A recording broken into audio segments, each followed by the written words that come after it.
Good afternoon, everyone. Delivering a remembrance is an awesome responsibility, and even more so when it is my brother Courtney. My difficulty is not what to say, but what to leave out. Have you ever attended a funeral and during the eulogy, you are nudged by the person next to you and whispered, "Are we at the right funeral?" Do you know that? Let us make a commitment today and let us support each other in living a life that the person delivering the would not have to become a storyteller. I want you to make yourself comfortable because Donna Lee, I'm going to be long. Courtney was the favorite of the family, loved by her father, who bought him his first saxophone. Our mother would cook mainly what he liked. The three brothers were the three musketeers. They were always in competition, but who could get from point A to point B the fastest on their motorcycles? I'm not sure if there was a speed limit in Barbados at that time. Even if there were, our father knew half of the police force, and the other half knew of him. Our six sisters fought for the title of Sweet, Sweet Sister. It was first mine, but the others became jealous, and he extended it to them. But he and I always knew I was a sweet sister. There are so many stories I could tell to confirm that, but I will share this one.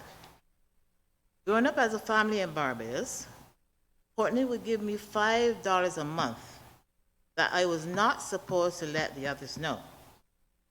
Matthew 6:3, when you give, don't shout about it. Do not let your left hand know what your right hand is doing. Sorry, sisters. Do not laugh. That was a lot of money in those days. In our household, my mother made it clear to the three brothers that they were responsible for the welfare of their sisters. As Proverbs 22:6 says, train up a child in the way he should go, and when he is old, he will not depart from it. Courtney internalized that and stuck to it. Courtney and his wife Daphne emigrated to Canada in the 50s. At my bedside at the Barbados General Hospital, Courtney told me, "I'm going to Canada, but do not worry. I'm going to send for you." That promise was kept. He and Daphne sponsored my oldest sister and me in the early 60s and many others after us. As we sisters established our lives in Canada and the United States, it was Courtney who decided when we would move from tenants to homeowners. There was no debate. He ensured that we made the transition when he determined we were ready. Nothing was too much for Courtney to do for us. He opened his home to us and our friends for weddings, birthday celebrations, and even when we got rained out on a picnic. He showed that same genuine spirit to even the nieces and nephews. I could go on and on for the remainder of the day, but I will stop here and sum up the life of our brother Courtney. I'm not saying that we believe he was a saint, because he even told us of some of his escapades. I will be telling you the Courtney our family knew.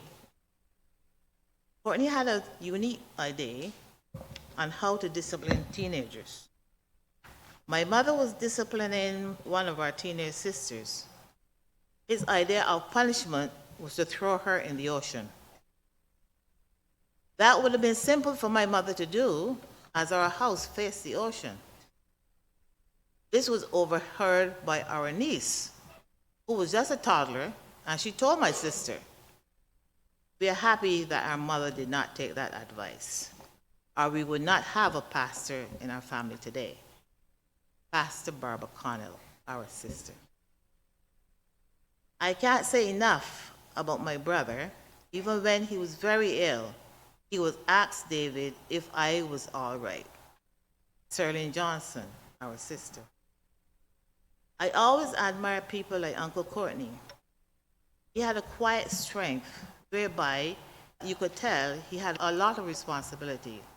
Yet he was calm, loving, and vulnerable for the people around him. I'm not sure I could fully describe it, but it's an assuredness without beating your chest that's missing these days. Anthony Daniel, nephew, Courtney's son. Uncle Courtney left Barbados when I hardly knew myself, but I was always told how much he loved me, and this was always demonstrated whenever we met. I always enjoyed hearing him play the saxophone. May he rest in peace. June Robinson, niece, Belfie's daughter. He was a great man who was a father figure to many. He truly loved his whole family, not only in thought, but through his actions. He was a knowledgeable man who was always willing to share the wisdom of his life experiences with anyone. He lived a long life and will be missed by everyone who was fortunate enough to have met him. Roland Waif, nephew, Margaret's son. Very fond memories of Uncle Courtney playing the sax at our wedding, which was very special. I also remember fondly the gatherings he would hold and the barbecues in the summer.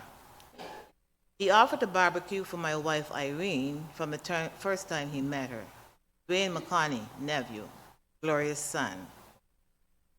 Uncle Courtney was an important part of my mother, Gloria's life. I am sure that he knew this was a fact and how much he was loved. When I saw him recently, I thanked him and told him that we appreciated all his acts of love and kindness to my mother and her children. I heard the stories and witnessed for myself that Courtney was a big brother who was there to either praise, tease, or defend throughout my mother's lifetime. She spoke about him always with love and pride and as a role model. He cared for his family with everlasting love and commitment. Growing up as one of his nieces, I appreciated his support, warmth, and kindness. He shared his acts of kindness and his talents throughout my lifetime, from making deliciously cooked chicken to surprising me with a 10-speed bike and playing his saxophone at my wedding.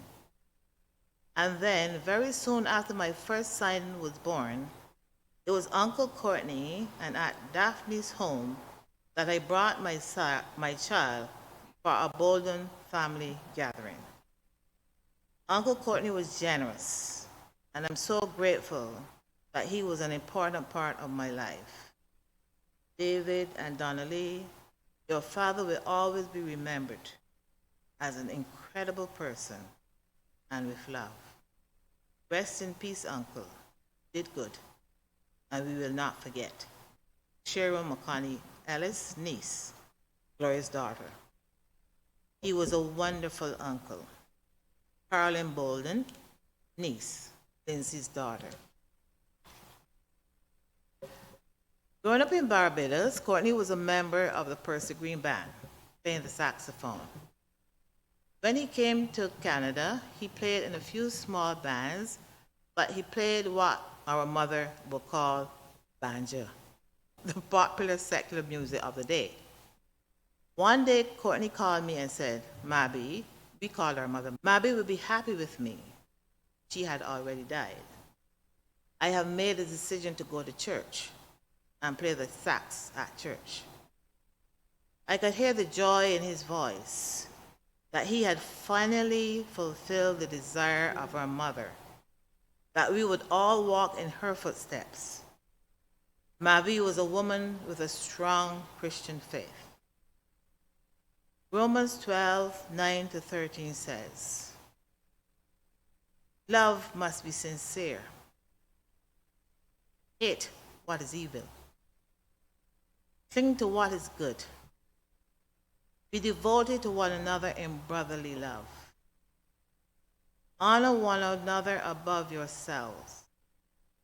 Never be lacking in zeal, but keep your spiritual fervor serving the Lord.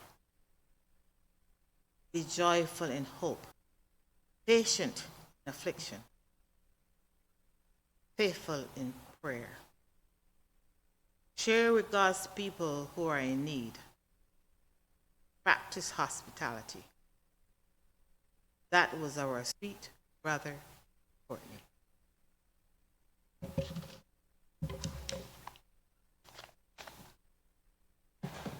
Now I'd like to invite David Bolden, Courtney's son, to come and offer the eulogy.